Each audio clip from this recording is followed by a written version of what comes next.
Hello class 9 के students.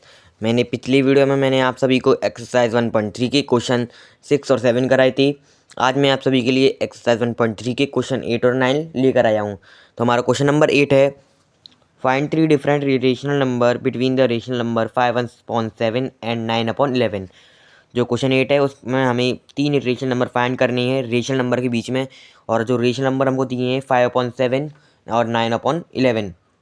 देखिए, जब भी हमें रेशनल नंबर के बीच में इरेशनल नंबर निकालनी हो तो जो रेशनल नंबर हमको दिए जाते हैं उनका सबसे पहले हम डिवाइड लगाकर उसकी डेसिमल फॉर्म निकाल लें, और डेसिमल फॉर्म के बाद उसकी हम इरेशनल नंबर बना सकते हैं आसानी से, जो कि मैंने आप सभी को क्वेश्चन 7 में बताया था। देखिए, सबसे पहले हम इन दोनों में डिवाइड लगा लेते हैं। डिवाइड लगाने के बाद जो हम पर डेसिमल फॉर्म आएगी उसको हम इरेशनल फॉर्म में बना देंगे।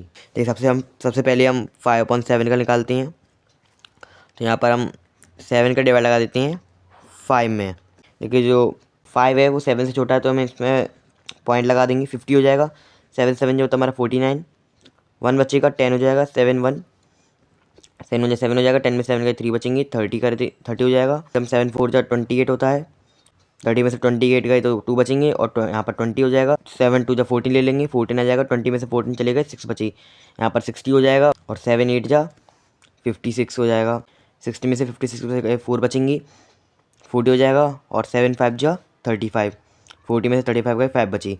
अब देखिए, अब ये इस नंबर के बाद ये जो डेसिमल फॉर्म है वो रिपीट करेगी, क्योंकि यहाँ पर हमने 5 से स्टार्ट किया था और यहाँ पर रिमाइंडर 5 आ चुका है। तो 5/7 का जो आंसर होगा वो 0.714285 पूरे पर बार।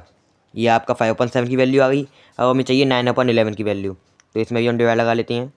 9/11 क्या होगा, 11 का डिवाइड लगा देंगे हम 9 में। 9 छोटा है, पॉइंट लगा देंगे, 90 हो जाएगा। 8 बार कर देंगे तो हो जाएगा 88। अब इसमें से बचेंगे 2, 20 हो जाएगा। 1 बार करेंगे, 11 11, 20 में से 11 गए, बचे 9। अब देखिए, अब ये इसके बाद रिपीट करें, क्योंकि हमने यहाँ पे 9 से स्टार्ट किया था और यहाँ पर रिमाइंडर भी 9 आ गया, और जो हमारा आंसर है 0.81। जब ये इसके बाद रिपीट होगा 9/11, इसको हम सिंपली में लिख देंगे 9.81 पर बार। अब देखिए, हम पर दोनों वैल्यू आ चुकी है, तो यहाँ पर हम सिंपली करके लिख देते हैं 5/7 एंड 9/11। 5/7 की वैल्यू हमने निकाली 0.714285, एंड 9/11 की वैल्यू हमारे पास आई 0.81। बार दोनों पे हैं तो लगाने की जरूरत नहीं है। अब देखिए, इनके बीच में हमें इरेशनल फाइंड करनी है, जो कि आसान है, कर लेंगे। 0.71 से ज़्यादा होना चाहिए और 0.81 से कम होना चाहिए। अब हम 0.71 लेंगे तो उसके बीच में कितना आता है, 0.72 आता है, 0.73 आता है, और 0.74 आता है। हमारे पास अब नंबर आ गए हैं। अब हम इससे इरेशनल फॉर्म बना देंगे, जैसे मैंने आपको क्वेश्चन 7 में बताई थी कैसे बनाती हैं। देखिए, 0.72 है, मैंने 3 नंबर लिए हैं। आप इसके आप और भी ले सकते हो, बस 81 से छोटा होना चाहिए और 71 से बड़ा होना चाहिए। मैं इन तीनों की इरेशनल फॉर्म बना देता हूँ।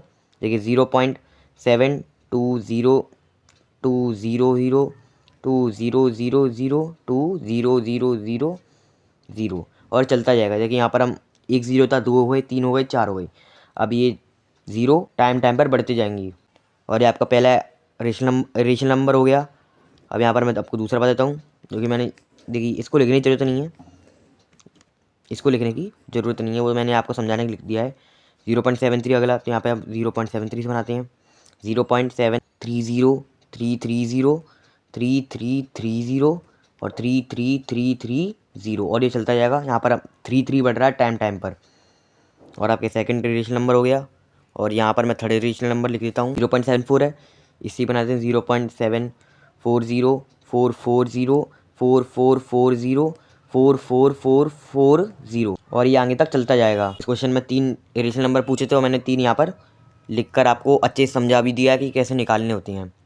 और जो आपका क्वेश्चन 8 है वो एंड हो चुका है। अब हमारा क्वेश्चन नंबर 9 है, क्लासीफाई रेशनल और इरेशनल। अब हमें जो 5 नंबर दिए हैं उन्हें को देखकर बताना है कि ये रेशनल है या इरेशनल। मैंने आपको इंट्रोडक्शन वाली वीडियो में बताया था कि रेशनल नंबर हम किसे कह सकते हैं और रेशनल नंबर किसे कह सकते हैं। देखिए, रेशनल नंबर हम कहते हैं टर्मिनेटिंग डेसिमल एक्सपेंशन और non terminating repeating decimal expansion को, और इरेशनल नंबर हम कहते हैं non terminating non repeating decimal expansion को। अगर इसमें non terminating non repeating decimal expansion है तो वो क्या होगा, इरेशनल नंबर होगा, और बाकी रेशनल होंगे। देखिए, हमारा फर्स्ट पार्ट है √23। देखिए, अगर रूट के अंदर कोई भी वैल्यू हो वो इरेशनल नंबर होगी। बस अगर वो किसी का परफेक्ट स्क्वायर रूट है तो वह रेशनल नंबर होगी, अगर नहीं है तो इरेशनल नंबर होगी। तो जो हमारा √23 है वो हो जाएगा हमारा इरेशनल। अब देखो √225, अभी देखिए किसका स्क्वायर है, ये 15 का स्क्वायर है। तो अब जब आप इसको सॉल्व करो तो हमारे पास आएगा 15, और 15 क्या है, एक रेशनल नंबर है, तो ये हो जाएगा रेशनल।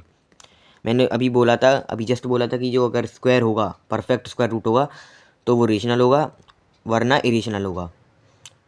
23 किसी का स्क्वायर रूट नहीं है। अब देखिए थर्ड पार्ट हमारा 0.3796।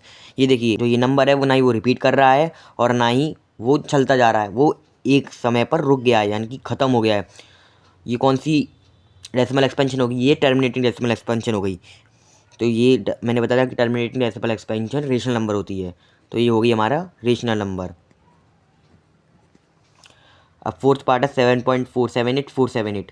अब देखिए जो 4784788 है वो रिपीट कर रहा है और आगे चलता जा रहा है, कभी एंड नहीं हो रहा पर रिपीट कर रहा है। तो मैंने अभी बताई थी कि non terminating repeating decimal expansion हमारी रेशनल नंबर होती है, तो ये भी हमारा क्या होगा, रेशनल। यहाँ पे मैं लिख देता हूँ रेशनल। अब देखिए जो फिफ्थ पार्ट है वो है 1.010010001000001, और ये चलता जा रहा है। इसमें जो जीरो है वो बढ़ता जा रहा है टाइम टाइम पर, यानी कि ये एंड नहीं हो रही है, वो चलती जा रही है, ना ही ये कहीं पर रिपीट कर रहा है, ये चलता जा रहा है, यानी कि ये इरेशनल नंबर हो गया। और मैंने अभी आपको क्वेश्चन जब मैंने 8 कराया था और 7 कराया था, मैंने बताया था कि जो कभी एंड ना हो, चलती जाए और एक नंबर पर्टिकुलर टाइम पर बढ़ता जाए, तो उसे हम non terminating non repeating decimal expansion कहते हैं। और non terminating non repeating decimal expansion हमारी होती है इरेशनल। तो ये हमारा हो जाएगा इरेशनल। और जो आपका क्वेश्चन 9 है वो एंड हो चुका है, इसके 5 पार्ट थे मैंने करा दिए हैं। मैंने आज आप सभी को एक्सरसाइज 1.3 के क्वेश्चन 8 और क्वेश्चन 9 करा दिए हैं, और आपकी जो एक्सरसाइज 1.3 है वो एंड हो चुकी है। और आज की वीडियो के लिए बस इतना ही। वीडियो अच्छी लगी इसे लाइक करो, सब्सक्राइब करो, शेयर करो, और अगर कोई डाउट रह गया हो तो उसे कमेंट सेक्शन में बता देना। Thank you.